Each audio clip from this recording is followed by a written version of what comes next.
আপনি যে কথাটা বলছেন, এই যে ইস্তফা দেওয়া বা ভাবমূর্তি নষ্ট করা, এই যে কুস্তিগীরদের যখন এই আন্দোলনটা দানা বেঁধেছিল, কিংবা কৃষক আন্দোলনের কথা কিছুদিন আগে, অথবা মণিপুরের ঘটনা, এই ঘটনাগুলোও কি এর সঙ্গে একটা প্রত্যক্ষভাবে যোগ রয়েছে বলে আপনি মনে করেন?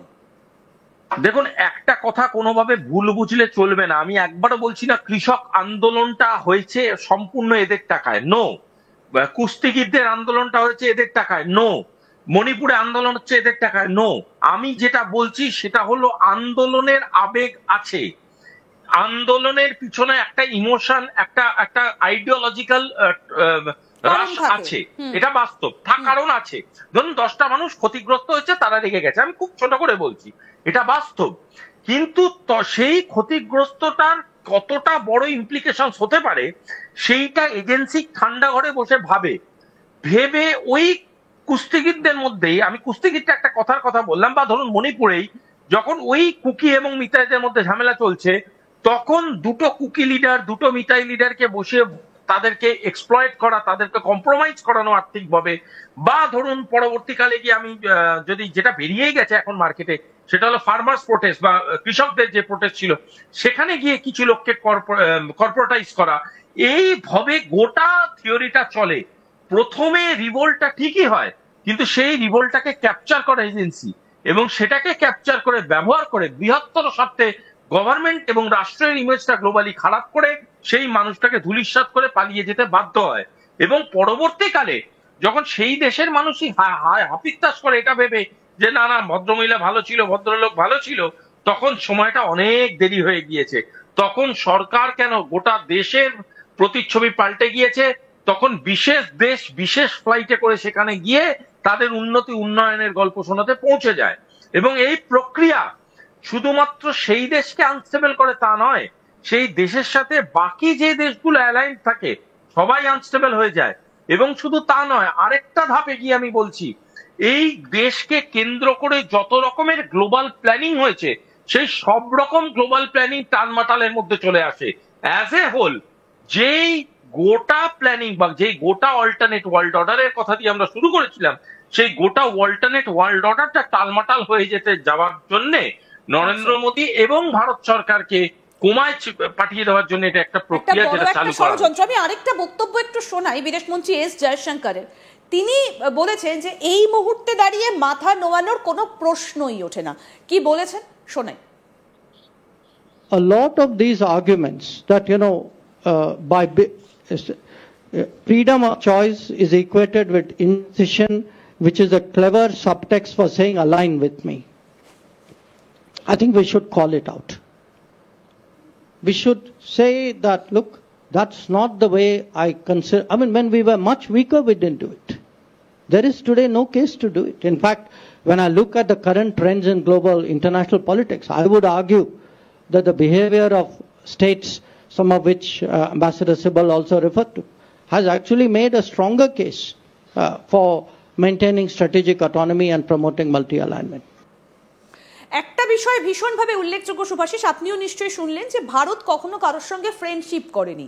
ভারত যেটা করেছে সেটা ডিপ্লোমেসি। তাহলে যে এসসিও বা বিআরআই বা ব্রিক্স, চীন বা রাশিয়ার সঙ্গে এই যে হাত মেলানো, এগুলোকে তাহলে আমরা কি বলবো, বন্ধুত্ব নাকি ডিপ্লোমেসি?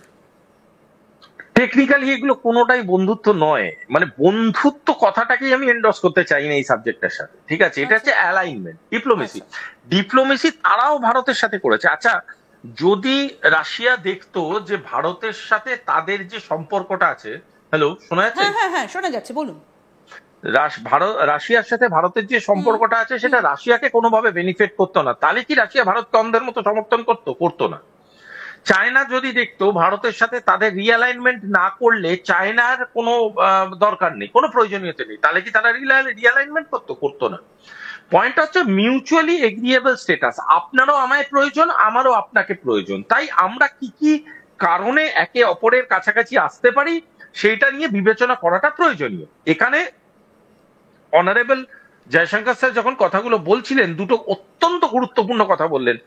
একটা কথা বললেন যেটা প্রথমেই বললাম, সেন্স অফ সাবঅর্ডিনেশনকে সরিয়ে দেওয়া।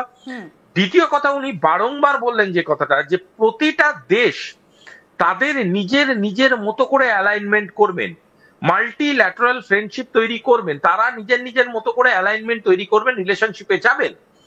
আমি যদি কোনো এক্স ওয়াই এর সাথে সম্পর্ক রাখি, তার মানে এই নয় আমি এবিসির সাথে সম্পর্ক রাখতে পারবো না। আমি এক্স ওয়াই এর সাথে যেভাবে সম্পর্ক রাখতে পারি, আমি এবিসির সাথেও সেভাবে সম্পর্ক রাখতে পারি। এবং এটাই হতে চলেছে দ্য নিউ ওয়ার্ল্ড অর্ডার, যেখানে cooperation is more important than subordination. এই জায়গাটাকে বোঝার জন্য আজকে যেভাবে ভারত কিছুটা হলেও, আমি রাশিয়াকে বাহবা দেবো যে রাশিয়াও যে প্রেস কনফারেন্সটা করেছেন, এবং চীন যেভাবে গোটা বিশ্বকে এক জায়গায় আনছে, এটা কোথাও একটা গিয়ে মানে কোনো না কোনো ভাবে আমেরিকাকে আমার মনে হচ্ছে একটা বিপদের দিকে ফেলে দিচ্ছে। চীনের সঙ্গে আমেরিকার যে বিরোধ, সেটা 2019-এর পর থেকে আরো চরমে উঠেছে আফটার কোভিড পরিস্থিতিতে। চীনের যে ক্ষমতা আছে আমেরিকাকে ঠেকানোর, আজকে ভারত অর্থনৈতিক দিক থেকে অনেকটা এগিয়ে গিয়েছে। ভারত কি সেইভাবে আমেরিকার মোকাবিলা করতে পারবে? বা বেল্ট রোড ইনিশিয়েটিভ, যেটা এতদিন ধরে চীন পাকিস্তানের ভেতরে অনেক কিছু করে ফেলেছিল, আজকে পাকিস্তান আমেরিকা বা ইউএস এর কাছাকাছি চলে যাওয়ায় ভারতের সঙ্গে চীনের এই যে সখ্যতা, সেই জায়গায় দাঁড়িয়ে ভারত কি সেটা করতে পারবে? আমেরিকাকে কি ঠেকাতে পারবে?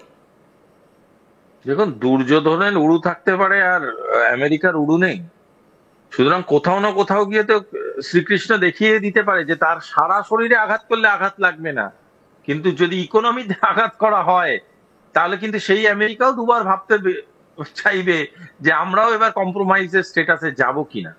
তার কারণটা বোঝার চেষ্টা করতে হবে যে আমেরিকার মূল স্ট্রেংথ হচ্ছে কিন্তু কোঅপারেশন নয়।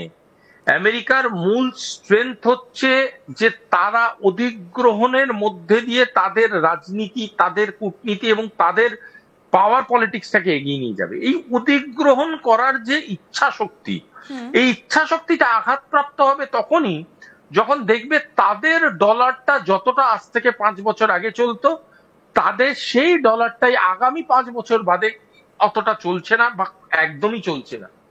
তখন তারা এমন একটা স্টেটাসে চলে যাবে, তখন কিন্তু এক্সিস্টেন্সিয়াল কোয়েশ্চেন মার্কে চলে যাবে। তখন অবাক হবেন না যদি আমরা 2032-33-এ বসে এরকম একটা দিনের কথা ভাবি, যখন $1 ইকুয়াল টু আমরা আজকে 80 টাকা, 90 টাকা, 100 টাকার গল্প শুনি, তখন হয়তো এরকম হতে পারে ₹1 ইকুয়াল টু হয়তো 30 টাকা, 40 টাকা ডলার হবে।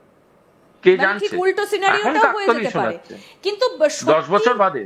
কিন্তু সত্যি যদি সেটা হয়, তাহলে তো ডোনাল্ড ট্রাম্পের বিরুদ্ধে এই মুহূর্তে দেশে তার বিরুদ্ধে একটা চূড়ান্ত অসন্তোষ দানা বেঁধেছে, যেদিকে যাচ্ছে আমেরিকার পরিস্থিতি।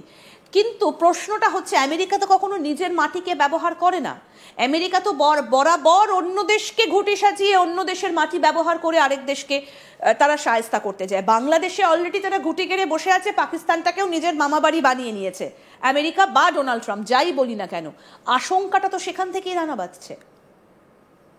দেখুন, পাকিস্তানকে নিয়ে যে ঘুঁটি সাজাবার চেষ্টা করছে, সেটার উত্তর অলরেডি আমাদের চিফ অফ আর্মি স্টাফ দিয়ে দিয়েছে আগের দিনকে। এবং পাকিস্তান হিস্ট্রি জিওগ্রাফিতে যদি না থাকার কথাটা ওদের কানে না গিয়ে থাকে, তাহলে ওরা আগামী শীতটা হয়তো খুব একটা দেখতে পারবে বলে আমার মনে হয় না। যদি শীতকালটা এনজয় করতে চায়, চুপচাপ থাকুক, বেটার থাকুক।